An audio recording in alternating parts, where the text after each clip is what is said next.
दोस्तों, पुस्तक का नाम है सोचिए और अमीर बनिए। इसका चल रहा है परिचय। आज इसका दूसरा भाग। हेडिंग: सोने से 3 फुट पहले। विफलता के सबसे सामान्य कारणों में से एक अस्थायी हार द्वारा पैदा होने वाली अड़चन के कारण भाग खड़े होने की आदत है। हर व्यक्ति कभी न कभी इस गलती का दोषी होता है। आर यू डार्बी के एक अंकल गोल्ड रश के दिनों में स्वर्ण बुखार से ग्रस्त हो गए थे और खुदाई करके अमीर बनने पश्चिम चले गए थे। उन्होंने कभी नहीं सुना था कि पृथ्वी से निकाले गए आज तक के सोने की तुलना में अधिक सोना आदमियों के दिमाग से खनन किया गया है। उन्होंने दावा किया कि कुदाली और फावड़े से काम करने चले गए जाना बहुत कठिन था, लेकिन सोने की उनकी लालसा निश्चित थी। सप्ताहों के श्रम के बाद वे चमकने वाले अयस्क की खोज के द्वारा पुरस्कृत हुए। अयस्क को सतह पर लाने के लिए उन्हें मशीनरी की जरूरत थी। उन्होंने चुपचाप खदान को ढक दिया। विलियम्सबर्ग, मैरीलैंड में अपने घर की ओर जाने वाले नच्चों कदमों को दोहराया, अपने रिश्तेदारों और कुछ पड़ोसियों को खोज के बारे में बताया। उन्होंने आवश्यक मशीनरी के लिए पैसा इकट्ठा किया, उसे भिजवा दिया। अंकल और डार्बी खदान का काम करने के लिए वापस चले गए। अयस्क की पहली कार का खनन किया गया और उसे एक प्रगलनशाला को भेज दिया गया।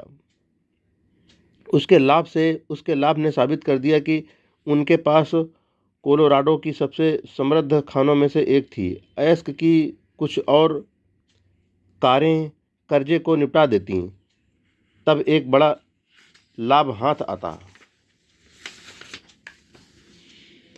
खुदाई गहरी होती गई। डार्बी और अंकल की उम्मीदें ऊपर चढ़ती गईं। फिर कुछ हुआ। स्वर्ण अयस्क की वाहिनी गायब हो गई। वे इंद्रधनुष के अंत तक पहुंच गए थे और सोने का कटोरा अब नहीं रह गया था। फिर से वाहिका खोजने की कोशिश करते हुए वे बेतहाशा खुदाई करते रहे, पर कोई फायदा नहीं हुआ। अंत में उन्होंने छोड़ देने का फैसला किया। उन्होंने सारी मशीनरी कुछ $100 में एक कबाड़ी को बेच दी और वापस घर के लिए ट्रेन पकड़ ली। कुछ कबाड़ी बेवकूफ़ होते हैं, लेकिन यह नहीं था। उसने खदान को देखकर एक छोटी सी गणना करने के लिए एक खनन इंजीनियर को बुलाया। इंजीनियर ने सलाह दी कि परियोजना विफल रही है क्योंकि मालिक कमियों की लाइनों से परिचित नहीं थे। उसकी गणना ने दिखाया कि खुदाई उस जगह से महज 3 फुट दूर होती है जहां पर डार्बी ने खुदाई बंद कर दी थी, और वह बिल्कुल उसी जगह पर पाई गई। कबाड़ी ने खदान से अयस्क में करोड़ों डॉलर कमाए क्योंकि वह हार मानने से पहले विशेषज्ञ की सलाह लेने के बारे में पर्याप्त जानता था। अधिकांश पैसा जो मशीनरी में चला गया था, आर यू डार्बी, जो तब तक बहुत ही युवा आदमी था, के प्रयासों से प्राप्त हुआ था। वह पैसा उसके रिश्तेदारों और पड़ोसियों के उसमें विश्वास के कारण प्राप्त हुआ था। उसने हर डॉलर का भुगतान किया, हालांकि ऐसा करने में उसने सालों लगाए। लंबे समय बाद श्रीमान डार्बी ने अपने नुकसान की कई गुना भरपाई कर ली। अब उन्होंने यह खोज कर ली कि इच्छा को सोने में रूपांतरित किया जा सकता है। यह खोज उनके जीवन बीमा बेचने के व्यवसाय में जाने के बाद हुई। यह याद करते हुए कि उसने एक बहुत बड़ा सौभाग्य खो दिया क्योंकि वह सोने से 3 फीट पहले ही रुक गया था। डार्बी को अपने चुने हुए कार्य में इस अनुभव से लाभ हुआ। खुद से यह कहना कि एक सरल विधि द्वारा कि मैं सोने से 3 फुट पहले रुक गया था, लेकिन अब मैं कभी भी इसलिए नहीं रुकूंगा कि अब मैं लोगों को बीमा खरीदने के लिए कहता हूँ तो वे नहीं करते हैं। डार्बी सालाना $1 लाख से अधिक का जीवन बीमा बेचने वाले 50 लोगों से भी कम लोगों के एक छोटे समूह के सदस्यों में से एक हैं। वे सोने की खनन के कारोबार में अपने छोड़ देने से सीखे हुए सबक से चिपके रहने की योग्यता के ऋणी हैं। किसी भी आदमी के जीवन में सफलता आने से पहले उसे काफ़ी अस्थायी असफलता और शायद कुछ पराजय मिलना तय है। जब पराजय एक आदमी को काबू करती है तो सबसे आसान और सबसे तार्किक बात उसे छोड़ देना होता है। ज़्यादातर लोग बिल्कुल यही करते हैं। इस देश के अभी तक के सबसे सफल लोगों में से 500 से अधिक लोगों ने लेखक को बताया कि उनकी सबसे बड़ी सफलता उन्हें मिली हार के बिंदु से परे, सिर्फ एक कदम आगे मिली। विफलता विडंबना और चालाकी की एक गहरी भावना वाली एक चालबाजी है। यह सफलता पर लगभग पहुंचे हुए व्यक्ति को ठोकर मारने में बड़ा आनंद लेती है। दृढ़ता में एक 50 सेंट का सबक। अब हेडिंग।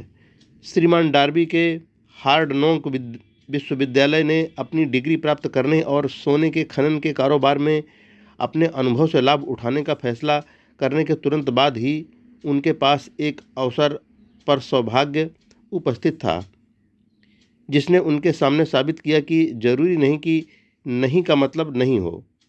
एक दोपहर वे अपने पुराने ज़माने की चक्की में गेहूं पीसने में अपने अंकल की मदद कर रहे थे। अंकल एक बड़ा खेत संचालित करते थे, जिस पर बहुत से काले बटाईदार किसान रहते थे।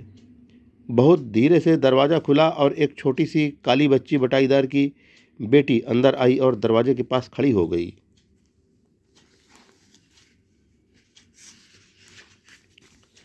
अंकल ने ऊपर नज़र घुमाई, बच्चे को देखा और बुरी तरह से उस पर चिल्लाकर बोले, तुम क्या चाहती हो? बच्ची ने नरमी से जवाब दिया, मेरी माँ कहती है उसे 50 सेंट भेज दो। मैं ऐसा नहीं करूँगा, अंकल ने जवाब दिया। अब तुम घर भागो। हाँ अच्छा, बच्ची ने उत्तर दिया, लेकिन वह गई नहीं। अंकल अपने काम में लग गए। वह अपने काम में इतने व्यस्त हो गए कि उन्होंने यह देखने पर जरा भी ध्यान नहीं दिया कि वह बच्ची गई नहीं है। जब उन्होंने दोबारा ऊपर देखा और उसे अभी भी वहां खड़े देखा तो वे उस पर चिल्लाए, मैंने तुम्हें अपने घर जाने के लिए कहा था, अब जाओ, नहीं तो मैं तुम्हारे पास आता हूँ। छोटी लड़की ने कहा, ठीक है, लेकिन वह 1 इंच भी नहीं हिली। अंकल ने अनाज की बोरी, जिसे वे मिल हापर में डालने वाले थे, पटक दी। बैरल का एक डंडा उठाया और अपने चेहरे पर कठोरता के संकेत की एक अभिव्यक्ति के साथ बच्चे की ओर बढ़ना शुरू कर दिया। डार्बी ने अपनी सांस रोकी। वह निश्चित था वह एक हत्या का गवाह बनने वाला है। वह जानता था कि उसके अंकल का गुस्सा तेज है। वह जानता था कि देश के उस हिस्से में काले बच्चों से गोरे लोगों की बात का विरोध करने की उम्मीद नहीं की जाती थी। जब अंकल उस जगह पहुंचे जहां वह बच्ची खड़ी थी, उसने तुरंत एक कदम आगे बढ़ा दिया, ऊपर उनकी आंखों में देखा और अपनी तीखी आवाज में पूरे जोर से चिल्लाई, मेरी माँ को 50 सेंट चाहिए। अंकल रुक गए। 1 मिनट के लिए उसे देखा, फिर धीरे धीरे बैरल वाला डंडा फर्श पर रख दिया। अपने हाथ अपनी जेब में डाले, आधा डॉलर बाहर निकाला और उसे दे दिया। बच्ची ने पैसे ले लिए और उस व्यक्ति पर से जिस पर उसने अभी अभी विजय प्राप्त की थी, अपनी आंखें बिल्कुल हटाए बिना धीरे से वापस दरवाजे की ओर चली गई। उसके चले जाने के बाद अंकल एक बॉक्स पर बैठ गए और खिड़की से बाहर आसमान में 10 मिनट से भी अधिक समय तक ताकते रहे, विस्मय से उस भारी हार पर जो उन्हें अभी मिली थी। वे विचार मग्न थे। श्रीमान डार्बी भी कुछ सोच रहे थे। उनके सारे अनुभव में यह पहली बार था कि उसने किसी काले बच्चे को जानबूझकर किसी गोरे वयस्क व्यक्ति पर प्रभुत्व प्राप्त करते देखा था। उसने यह कैसे किया? उनके अंकल को क्या हुआ जिसके कारण उन्होंने अपनी बर्बरता खो दी और एक भेड़ के बच्चे की तरह विनम्र बन गए? उस बच्ची ने कौन सी अजीब शक्ति का इस्तेमाल किया जिसने उसे उससे बड़े पर जीत दिला दी? ये और अन्य इसी तरह के सवाल डार्बी के मन में चमके, लेकिन वे सालों बाद तक जब उन्होंने मुझे कहानी सुनाई उसका जवाब नहीं ढूंढ पाए थे। हैरत की बात है, इस असामान्य अनुभव की कहानी लेखक को उसी पुरानी मिल में सुनाई गई, ठीक उसी जगह जहां अंकल को उनकी भारी हार मिली थी। यह भी हैरत की बात है, मैंने 1 सदी का लगभग 1/4 भाग उस शक्ति के अध्ययन में समर्पित किया था जिसने एक अज्ञानी अनपढ़ काले बच्चे को एक बुद्धिमान आदमी से जीतने में सक्षम बना दिया था। जैसा कि हम वहाँ पुरानी मिल में खड़े थे, श्रीमान डार्बी ने असामान्य विजय की कहानी दोहराई और यह पूछते हुए समाप्त किया, आप उसके बारे में क्या कर सकते हैं? कौन सी अजनबी शक्ति उस बच्ची ने उपयोग की जिसने मेरे अंकल को पूरी तरह से हरा दिया? उनके सवाल का जवाब इस पुस्तक में वर्णित सिद्धांतों में मिल जाएगा। जवाब पूरा है। इसमें किसी व्यक्ति को उस शक्ति को समझने और प्रयोग करने में सक्षम बनाने वाले विवरण एवं निर्देश शामिल हैं, जो छोटे बच्चे को अकस्मात मिल गए थे। अपने दिमाग को सजग रखें और आप बच्ची के बचाव के लिए आने वाली बिल्कुल वही अजनबी शक्ति देखेंगे। आप अगले अध्याय में इस शक्ति की एक झलक पाएंगे। कहीं न कहीं इस पुस्तक में आप एक युक्ति पाएंगे जो आपकी ग्रहणशील शक्तियों को बढ़ा देगी और आपके अपने फायदे के लिए वही प्रबल शक्ति आपके नियंत्रण में दे देगी। इस शक्ति के बारे में जागरूकता आपके पास पहले अध्याय में आ सकती है, या यह बाद वाले अध्यायों में आपके दिमाग में सूझ सकती है। यह एक अकेले विचार के रूप में आ सकती है, या यह एक योजना या उद्देश्य की प्रकृति के रूप में आ सकती है। यह आपको विफलता या हार के आपके अतीत के अनुभवों में वापस ले जा सकती है और कुछ सबक सतह पर ला सकती है, जिसके द्वारा आप हार के माध्यम से खोया हुआ सब कुछ पुनः प्राप्त कर सकते हैं। श्रीमान डार्बी को उस काले बच्चे द्वारा अनजाने में इस्तेमाल की गई शक्ति के बारे में मेरे बताने के बाद उन्होंने तुरंत एक जीवन बीमा विक्रेता के रूप में अपने अनुभव के 30 साल को दोहराया और ईमानदारी से स्वीकार किया कि उस क्षेत्र में उनकी सफलता जो कोई छोटी मोटी नहीं है, उस सबक के कारण है जो उन्होंने बच्चे से सीखा था। श्रीमान डार्बी ने बताया, हर बार जब एक संभावित खरीदार ने खरीदे बिना मुझसे विदा पाने की कोशिश की, मैंने उस बच्चे को वहाँ पुरानी मिल में खड़ा देखा।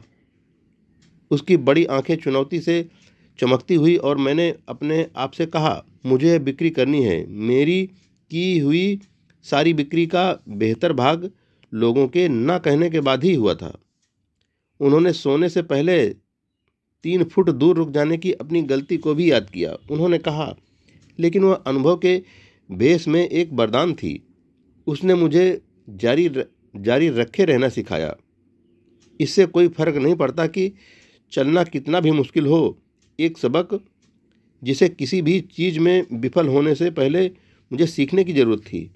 श्रीमान डार्बी और उनके अंकल काली बच्ची और सोने की खान की यह कहानी निस्संदेह उन सैकड़ों लोगों द्वारा पढ़ी जाएगी जो जीवन बीमा बेचकर अपना जीवन यापन करते हैं। बगैर इन सब के लिए लेखक सुझाव की पेशकश करना चाहता है कि डार्बी हर साल $1,00,000 से अधिक का जीवन बीमा बेचने की अपनी क्षमता के लिए इन 2 अनुभवों का ऋणी है। जीवन अजनबी है और अक्सर अति सूक्ष्म। सफलताओं और असफलताओं दोनों की जड़ें साधारण अनुभवों से होती हैं। श्रीमान डार्बी के अनुभव काफ़ी सामान्य और सरल थे कि वे जीवन में उनके भाग्य का जवाब रखते थे, इसीलिए वे उतने ही महत्वपूर्ण थे जितना कि स्वयं जीवन। उनको इन 2 नाटकीय अनुभवों से लाभ हुआ क्योंकि उन्होंने उनका विश्लेषण किया और उनका सिखाया सबक प्राप्त किया। उस आदमी का क्या जिसके पास न समय है न ही ज्ञान की खोज में विफलता का अध्ययन करने का झुकाव जो सफलता की ओर ले जा सकता है। हार को अवसर की सीढ़ियों में परिवर्तित करने की कला वह कहाँ और कैसे सीखने वाला है। इस किताब को इन्हीं सवालों के जवाब में लिखा गया है। इनके जवाब 13 सिद्धांतों के वर्णन में कहे जाते हैं, लेकिन याद रखें जैसे जैसे आप पढ़ते हैं तो शायद उस सवाल का जिसने आपको जीवन में विचित्रता पर विचार करने का कारण दिया है, जो जवाब आप चाहते हों, वह शायद आपके अपने दिमाग में किसी विचार योजना का उद्देश्य के माध्यम से पाया जा सकता है, जो शायद पढ़ते हुए आपके दिमाग में कौंध हो जाता है। एक ठोस विचार ही वह सब कुछ है जो आपको सफलता हासिल करने के लिए चाहिए। इस पुस्तक में वर्णित सिद्धांतों में उपयोगी अवधारणाएं बनाने के ज्ञात संबंधित उपाय और साधनों में से सबसे अच्छे और सबसे व्यावहारिक उपाय शामिल हैं। सबसे पहले कि हम इन सिद्धांतों का वर्णन करने के लिए अपने दृष्टिकोण में आगे बढ़ें, हम विश्वास करते हैं कि आप यह महत्वपूर्ण सुझाव प्राप्त करने के हकदार हैं। जब अमीरी आना शुरू होती है तो वह इतनी जल्दी आती है, ऐसी बड़ी बहुतायत में, कि आप आश्चर्य करते हैं। ये उन सभी मंदी के सालों के दौरान कहाँ छुपी हुई थी। यह एक चौंकाने वाला बयान है और अन्य सब भी इसी तरह। जब हम आम धारणा को ध्यान में लाते हैं कि अमीरी कठिन और लंबे समय तक काम करने वाले लोगों को ही मिलती है। जब आप सोचना और अमीर बनना शुरू करते हैं, आप देखेंगे कि अमीरी मन की एक अवस्था से उद्देश्य की निश्चितता के साथ बहुत थोड़ी या बिल्कुल भी मेहनत नहीं से शुरू होती है। आप और हर अन्य व्यक्ति को यह जानने में रुचि लेनी चाहिए कि किस प्रकार दिमाग की उस अवस्था को प्राप्त किया जाए जो अमीरी को आकर्षित करे। मैंने 25,000 से अधिक लोगों का विश्लेषण करते हुए अनुसंधान में 25 साल बिताए,